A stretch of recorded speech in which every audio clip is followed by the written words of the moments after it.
And I was an incredibly lucky boy. A professor's life is pretty flexible, and he was able to spend oodles of time raising me. Could there be any better upbringing than a university brat? What I'm trying to tell you, this is way more than a homecoming for me. It's not easy for me to express how proud I am to be here with my mom, my brother, and my wife Lucy, and with all of you at this amazing institution that is responsible for my very existence. I'm thrilled for all of you, and I'm thrilled for all of your families and friends as all of us join this great big Michigan family I feel I've been a part of all of my life. What I'm also trying to tell you is I know exactly what it feels like to be sitting in your seat listening to some old gas bag give a long-winded commencement speech. Don't worry, I'll be brief. I have a story about following dreams, or maybe, more accurately, it's a story about finding a path to make those dreams real. You know what it's like to wake up in the middle of the night with a vivid dream? And you know how if you don't have a pencil and pad by the bed, it will be completely gone by the next morning. I had one of those dreams when I was 23.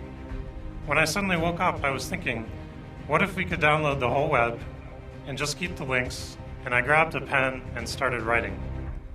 Sometimes it's important to wake up and stop dreaming. I spent the middle of that night scribbling out the details and convincing myself it would work. Soon after, I told my advisor, Terry Winograd, it would take a couple of weeks for me to download the web.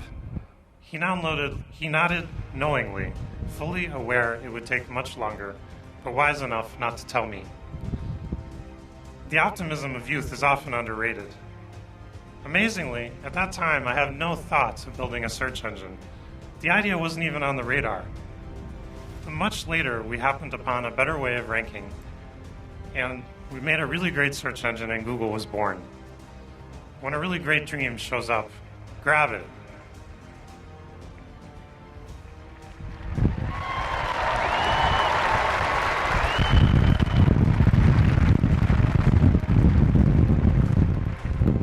When I was here at Michigan, I'd actually been taught how to make dreams real. I know it sounds funny, but that is what I learned in a summer camp converted into a training program called Leader Shape. Yeah, we got a few out there. Their slogan is to have a healthy disregard for the impossible. That program encouraged me to pursue a crazy idea at the time. I wanted to build a personal rapid transit system on campus to replace the buses. Yeah, you're still working on that, I hear. It was a futuristic way of solving our transportation problem. I still think a lot about transportation. You never lose a dream. It just incubates as a hobby. Many things people labor hard to do now, like cooking, cleaning, and driving, will require much less human time in the future. That is, if we have a healthy disregard for the impossible and actually build the solutions. I think it is often easier to make progress on mega ambitious dreams. I know that sounds completely nuts, but since no one else is crazy enough to do it, you have little competition. In fact, there are so few people this crazy that I feel like I know them all by first name. They all travel as if they are pack dogs, and they stick to each other like glue. The best people want to work on the big challenges. That is what happened with Google. Our mission is to organize the world's information and make it universally accessible and useful. How can that not get you excited? But we almost didn't start Google, actually, because my co-founder Sergey and I were too worried about dropping out of the PhD program. None of you have that issue, it seems. You are probably on the right track if you feel like a sidewalk worm during a rainstorm. That is about how we felt after we maxed out 3 credit cards buying hard disks off the back of a truck. That was actually the first hardware for Google. Parents and friends, more credit cards always help. What is the one-sentence summary of how you change the world? Always work hard on something uncomfortably exciting. As a PhD student, I actually had 3 projects I wanted to work on. Thank goodness my advisor said, why don't you work on the web for a while? He gave me some seriously good advice because the web was growing with people and activity even in 1995. Technology, and especially the internet, can really help you be lazy. Lazy? What I mean is a group of 3 people can write software that then millions can use and enjoy. Can 3 people answer the phone a million times? Find the leverage in the world so you can be truly lazy. Yeah.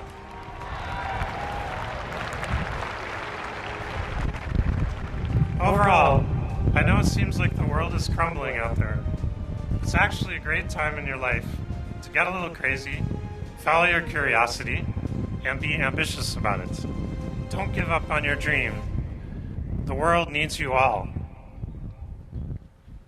So here's my final story. On a day like today, you might feel exhilarated, like you've been just shot out of a cannon at the circus, and even invincible. Don't ever forget that incredible feeling. But also, always remember that the moments we have with friends and family, the chances we have to do things that might make a big difference in the world, or even to make a small difference to the ones we love, all those wonderful chances that life gives us, life also takes away. It can happen fast and a whole lot sooner than you think.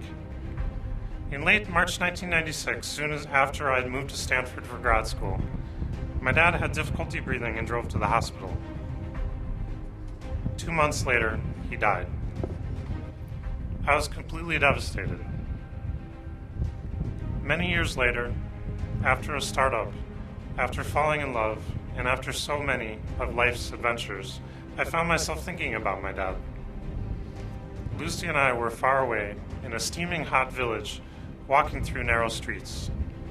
There were wonderfully friendly people everywhere, but it was a desperately poor place. People used the bathroom inside, and it flowed out into the open gutter and straight into the river. We touched a boy with a limp leg, the result of paralysis from polio. Lucy and I were in rural India, one of the few places where polio still exists. Polio is transmitted fecal to oral, usually through filthy water. Well, my dad had polio. He went on a trip to Tennessee in the 1st grade, and he caught it. He was hospitalized for 2 months and had to be transported by military DC-3 back home, his first flight. My dad wrote, "Then I had to stay in bed for over a year before I started back to school." That is actually a quote from his 5th grade autobiography. My dad had difficulty breathing his whole life, and the complications of polio are what took him from us too soon. He would have been very upset that polio still persists even though we have a vaccine. He would have been equally upset that back in India, we had polio virus on our shoes from walking through the contaminated gutters that spread the disease. We were spreading the virus with our every footstep, right under the beautiful kids playing everywhere. The world's on the verge of eliminating polio. There's 328 people infected so far. Let's get it eradicated soon. Perhaps one of you will do that.